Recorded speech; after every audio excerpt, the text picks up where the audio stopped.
বেশ অনেকদিন পর আবারও আমার গাছে বেলি ফুল হয়েছে।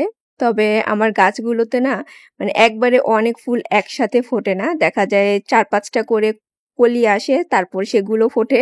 আবার অনেকদিন হয়ে যায় যে আর ফুল ফোটে না। আসসালামু আলাইকুম everyone. Welcome to Eva's lifestyle. কেমন আছেন আপনারা সবাই? আশা করছি আল্লাহর রহমতে সবাই অনেক বেশি ভালো আছেন। আলহামদুলিল্লাহ আমরাও ভালো আছি। তো বরাবরের মতো আরেকটি নতুন ব্লগ আপনাদের সাথে শেয়ার করতে যাচ্ছি। আশা করছি আমার আজকের ব্লগটিও আপনাদের কাছে ভালো লাগবে।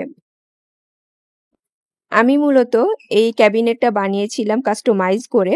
আমার প্ল্যান ছিল মাঝখানের পোর্শনে কোনো আমি শেলফ দিব না, কারণ এখানে আমার যে ভ্যাকুয়াম ক্লিনারটা সেটা রাখবো। তো আমার আগের যে ভ্যাকুয়াম ক্লিনার আছে সেটা তো ফোল্ড করে রাখা যায়, আর আমি ওইটা অনলাইনে দেখে চয়েস করেছিলাম। তো ওইটার মানে রাখবো এই পারপাসে, প্লাস হচ্ছে আরও কিছু জিনিসপত্র রাখবো, এইটা চিন্তা করে আমি হচ্ছে এই ক্যাবিনেটটা বানিয়েছি। তো ভ্যাকুয়াম ক্লিনার রাখার পরে তো আরো অনেকগুলো জায়গা বাকি থেকে যায়। তো ওই জায়গাগুলোতে আমি কি করতাম, আমার ঘর সাজানোর যে টুকিটাকি জিনিসপত্র আছে সেগুলো রাখতাম। তো আমার ভ্যাকুয়াম ক্লিনারটা তো এখন নষ্ট হয়ে গিয়েছে, মানে ব্যাটারিটা ডেড আমার কারণে হয়েছে, কারণ আমি চার্জ দিতাম না। আর যে কোনো চার্জের জিনিস হচ্ছে রেগুলার চার্জ দিতে হয়, আর চার্জ না দিলেই হচ্ছে সেটা নষ্ট হয়ে যায় ব্যাটারিটা। তো ভাবলাম যে সেটা বের করে ফেলি। আর বেশ কিছু জিনিস যেহেতু আবার নতুন করে কেনা হয়েছে, তো ভাবলাম যে সেগুলো এখানে সুন্দর করে সাজিয়ে রাখি। আর এই ফোল্ডিং যে র্যাকটা সেটা তো কিনেছিলাম, আমি আপনাদেরকে দেখিয়েছিলাম, ভেবেছিলাম আমার ব্যাগগুলো রাখবো, কিন্তু আলমিরাতে কোনোভাবেই আমার ব্যাগগুলো অর্গানাইজ করে আমি রাখতে পারছিলাম না। তো ভাবলাম যে বের করে এখানে দিয়ে দেই, কাজে লাগবে।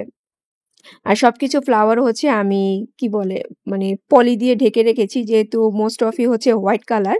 তো পলি দিয়ে ঢেকে না রাখলে দেখা যাবে যে নষ্ট হয়ে যাবে। তো আমি সুন্দর করে রাখতে চাচ্ছিলাম, কিন্তু সুন্দর করে আর রাখা হয়নি। আমার অবস্থাটা একটু পরে দেখতে পারবেন কি হয়েছে। কোনো জিনিস কিনলেও যন্ত্রণা, মানে সেটা রাখার জন্য এক্সট্রা করে জায়গা লাগে। তা আমার মনে হয় যে প্রত্যেকটা বাসাতে একটা করে স্টোর রুম থাকলে ভালো হয়। তো সেগুলো হচ্ছে সুন্দর মতো মানে রাখা যায়। তো এখন আপাতত এতটুকু জায়গার মধ্যে যে কয়েকটা জিনিস আমার হবে সেগুলো গুছিয়ে রাখছি। আর বাকি যেগুলো বের করলাম সব তো এখানে মানে এখানে ঢুকানো যাবে না। তো ওইগুলো দেখা যাক যে আমি কোথায় রাখতে পারি। মাঝে মধ্যে এমনই হয়, চিন্তা হয় যে এই জায়গাটা হয়তোবা আমি ক্লিন করলে, সুন্দর মতো অর্গানাইজ করলে অনেক স্পেস খালি হবে।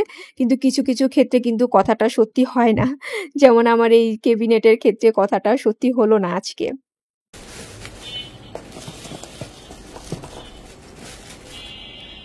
আমি হচ্ছে এই জায়গাটা সুন্দর করে অর্গানাইজ করে রাখতে চাইলাম, কিন্তু আমি আর রাখতে পারলাম না, কারণ এতটুকু জায়গার মধ্যে আমার সব জিনিস আসছে না।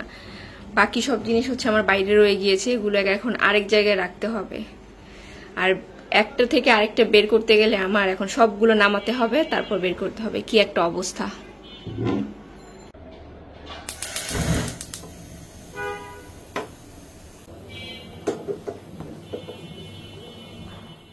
কি চিন্তা করে আমি জায়গাটা ক্লিন করতে গেলাম আর কি করে আসলাম, মানে আমার যদি ভিতর থেকে কোনো কিছু নিতে হয় দেখা যায় সবকিছু বের করে তারপর নিতে হবে। মানে গুছাতে গিয়ে, কাজ ইজি করতে গিয়ে আরো মনে হলো যে আমার কাছে মেসি করে আসলাম। তো যাই হোক, আপাতত চেপে চুপে রেখে আসছি, কারণ করার কিছু নেই, আর কোথায় রাখবো। তো আমি যে মানে সেন্টার পয়েন্টে গিয়েছিলাম, তারপর বললাম যে সেখানে ইউনিমার্ট আছে, সেখানেও গিয়েছিলাম।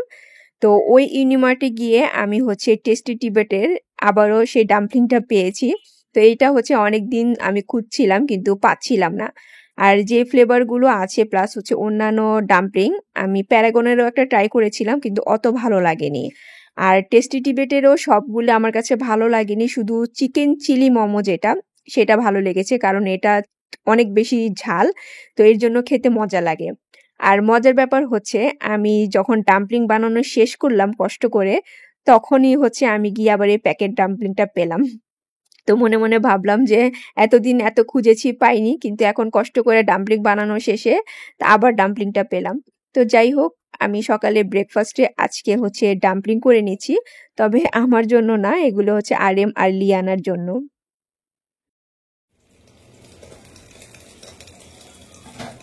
আচ্ছা, শর্টকাটে প্যাকেট মশলায় ডিম বিরিয়ানি কে কে রান্না করেন?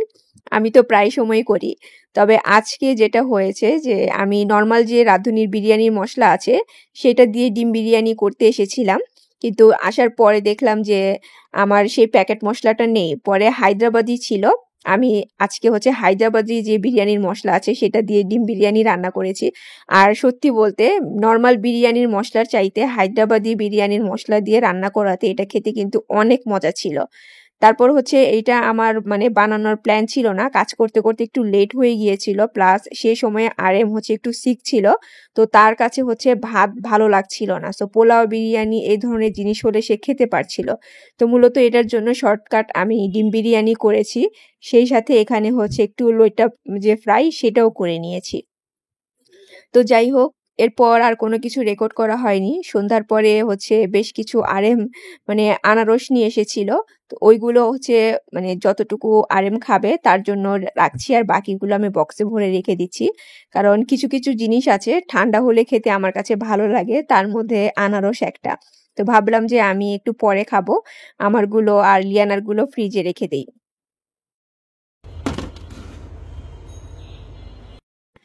এখন চলে এসেছি ডিনার রেডি করার জন্য। বেশ অনেকদিন হয় আমি ডিনারে কোনো কিছু বানাই না। মানে দুপুরে যা রান্না করি দেখা যায় ওইগুলোই খাই। স্পেশাল কোনো কিছু করা হয় না। আগে কিন্তু প্রায় সময় আমি এটা করতাম। তো দুপুরে তো আমি ডিম বিরিয়ানি করেছি। ওইটা যে পরিমাণে করেছিলাম ওইটা ২ বেলা তো হওয়ার মতো না। আর যতটুকু আছে সেটা লিয়ানা খাবে। তো ভাবলাম যে আমাদের জন্য আমি শর্টকাটে কিছু একটা করে ফেলি। আর এখানে হচ্ছে আমি প্রথমে পানি বয়েল করেছি। তারপর পানির মধ্যে দিয়ে দিয়েছি লেমন গ্রাস, থাই আদা। আমার ঘরে সবসময় হচ্ছে লেমন গ্রাস আর থাই আদা হচ্ছে ফ্রোজেন করা থাকে। তো আপনারাও চাইলে এভাবে ফ্রোজেন করে রাখতে পারেন একবারে এনে। এতে করে হয় কি যখন তখন মানে ইউজ করে আপনারা এটা সেটা বানাতে পারেন। যদি আপনারা সবসময় ইউজ করেন আরকি। তারপর হচ্ছে আমি দিয়েছিলাম ৩ টা ডাম্পলিং। তা আমি সকালে ডাম্পলিং খাইনি। তো এর জন্য ভাবলাম যে আমার জন্য এখানে ডাম্পলিং দেই।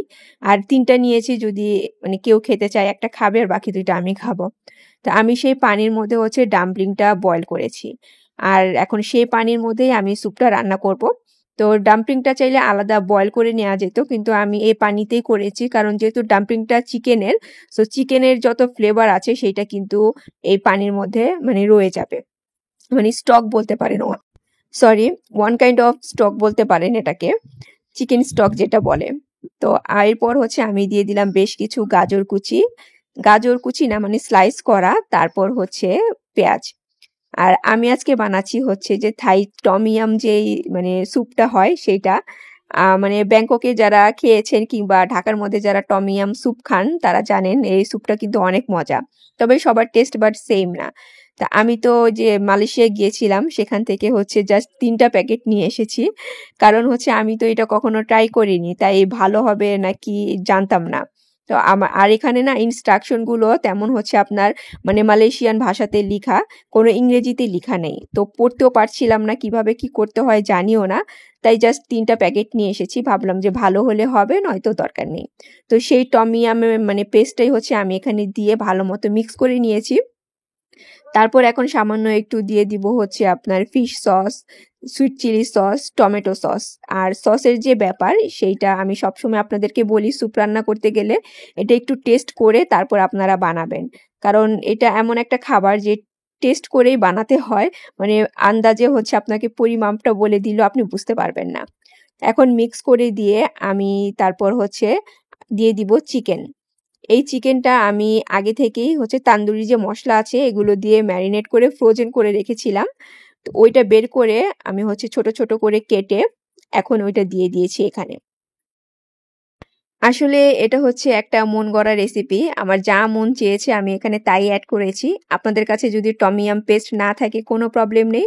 নরমাল যে oyster sauce, soya sauce, fish sauce এগুলো থাকে, ম্যাগির থাই সস এগুলো দিয়ে হচ্ছে আপনারা ডাম্পলিং স্যুপ বানাতে পারবেন। সেই ক্ষেত্রে হচ্ছে লেবু পাতা, লেমন গ্রাস এগুলো অনেক বেশি ইউজ করতে হয়। তো যাই হোক, স্যুপ রান্না করতে, করতে আমি হচ্ছে কয়েকটা মানে মানে কমেন্টের রিপ্লাই দেই। সেটা হচ্ছে ফার্স্ট আমি তো আমার ক্যাবিনেটের কথাটা আপনাদেরকে বলেছিলাম। কিন্তু মানে একজন আপু জানতে চাচ্ছিলেন যে ক্যাবিনেটের সাইজ কি? আসলে আপু সাইজটা হচ্ছে এটা আপনার মানে কিচেন কতটুকু সেটার উপর ডিপেন্ড করে। আপনি তো সেই অনুযায়ী বানাবেন। কোথায় রাখবেন, কিভাবে রাখবেন। তো আমারটা হচ্ছে মানে ২ টা মিলিয়ে হচ্ছে অলমোস্ট ৫ ফিট আরকি। যেটা আমি সবসময় মানে রান্না করে খাবার-দাবার রাখি সেটা ২০ ইঞ্চি থেকে ২১ ইঞ্চি হবে মানে ওয়াইড। আর হচ্ছে পাশেরটা হচ্ছে 3 ফিট। আর লম্বা নরমাল যে আপনার হচ্ছে ক্যাবিনেট, আলমিরা যেমন হয় ওইরকমই আছে। আর এটার ডেপথ হচ্ছে আপনার 19 ইঞ্চি। তো আপনি আপনার কিচেনের সাইজ অনুযায়ী বানিয়ে নিতে পারেন। তো যাই হোক, আমি কিন্তু শুধু স্যুপ মানে রান্না করছি না, এখানে হচ্ছে নুডলসও ইউজ করেছি। আর নুডলস না, এটা হচ্ছে রামেন। নুডলস ইউজ করতে চেয়েছিলাম কিন্তু দেখলাম যে আমার ঘরে নুডলস শেষ, তো 1 প্যাকেট রামেন ছিল। তো রামেনের মসলাটা ইউজ না করে আমি জাস্ট এখানে নুডলসটা দিয়েছি। আর শেষে দিয়েছি হচ্ছে আপনার যেই থাই সরি না, চাইনিজ যে ক্যাবেজ আছে সেইটা। ওইটা হচ্ছে বেশি করে দিয়েছি। কারণ ওই যে আমি বললাম যে ইদানিং আমার ঘাস লতাপাতা খেতে একটু বেশি ভালো লাগে। আর উপর দিয়ে আমি জাস্ট হচ্ছে এভাবে ডাম্পলিংগুলো দিয়ে দিচ্ছি। আর হচ্ছে ডাম্পলিং দিয়ে নাড়াচাড়া করব না, নয়তো ভেঙে যাবে। আমি এই আইস টির প্যাকেটটাও নিয়ে এসেছিলাম। তো ভাবলাম যেহেতু স্যুপ রান্না করছি, হোয়াই নট আমি 1 গ্লাস আইস টি বানিয়ে খাই। আর এটা আই থিংক পিচ ফ্লেভার, মানে বেশ কিছুদিন আগে বানিয়েছি, তো মানে আমার অ্যাকচুয়ালি মনে নেই, আবার প্যাকেটটা দেখলে মনে হবে। তো এই ফ্লেভারের আইস টি হচ্ছে মানে ইন্ডিয়া বলেন আর মানে যে জায়গায় যান না কেন পাওয়া যায়। তো লাস্ট কয়েকবার হচ্ছে আমি যে বাইরে গেলাম তখন কিন্তু এই আইস টি গুলি খেয়েছি। তবে একটা জিনিস আমি খুব মিস করেছি, সেটা হচ্ছে আপনার পুদিনা পাতা। আমি ফার্স্ট যখন মানে ম্যাকডোনাল্ডসে খাই তখন না মিন্ট আইস টি ছিল, ওইটা খেতে এত মজা ছিল, কিন্তু এরপর থেকে না ম্যাকডোনাল্ডসে আর মিন্ট আইস টিটা পাওয়া যায় না, নর্মাল আইস টি পাওয়া যায়। তো ভাবলাম যে আমি বানাবো, তবে মিন্ট দিয়ে বানাবো আমার মতো করে। তো এই আইস টিটাই এখন বানিয়ে নিচ্ছি। আর হচ্ছে লাস্ট ব্লগে 2 জন আপু জানতে চেয়েছিলেন আমি যে স্যামন মাছ কিনি এইটা হচ্ছে কত টাকা কেজি কিনি। তা আমি ইদানিং হচ্ছে এটা 800 টাকা করে কিনি। আগে যখন কিনতাম তখন কিন্তু 600 থেকে 650 টাকা কেজিতে পেতাম। কিন্তু এখন 800 টাকার নিচে দিতে চায় না। পারলে কিন্তু আপনার কাছ থেকে আরো বেশি দাম রাখবে। যেহেতু আমি ওই দোকানটাতে সবসময় যাই এবং রেগুলার কিনি, তো আমার কাছ থেকে 800 টাকা রাখে। আর অন্যান্য মানুষের কাছে দেখা যায় যে আরেকটু বেশি রাখে। তবে আপনি যদি দামাদামি করে কমাতে পারেন তাহলে আরো কমেও আনতে পারবেন। কারণ আমি 800 টাকা দিয়ে কেনার পরে আরেকজনের কাছে দেখলাম যে তারা সেল করলো 1000 টাকা কেজি দিয়ে। মানে যার কাছ থেকে যেমন নিতে পারে। তো যাই হোক, এই যে আমার মানে আইস টিটা কিন্তু রেডি হয়ে গিয়েছে। এখানে মানে ইনস্ট্রাকশন দেয়াই ছিল কিভাবে কি করতে হয়। তো একটা মানে আইস কি বলে আইস ব্যাগের জন্য যতটুকু দরকার আমার অতটুকু মানে হবে না। 1 গ্লাস বানাবো এর জন্য আমি 2টা নিয়েছিলাম, সাথে লেবুর রস, পুদিনা পাতা এগুলো দিয়েছি। এখন ডিনারটা সার্ভ করে দিচ্ছি। আর আপনাদের কাছ থেকে আজকে আমি এখানেই বিদায় নিয়ে নিব। So take care and always love yourself. আল্লাহ হাফেজ।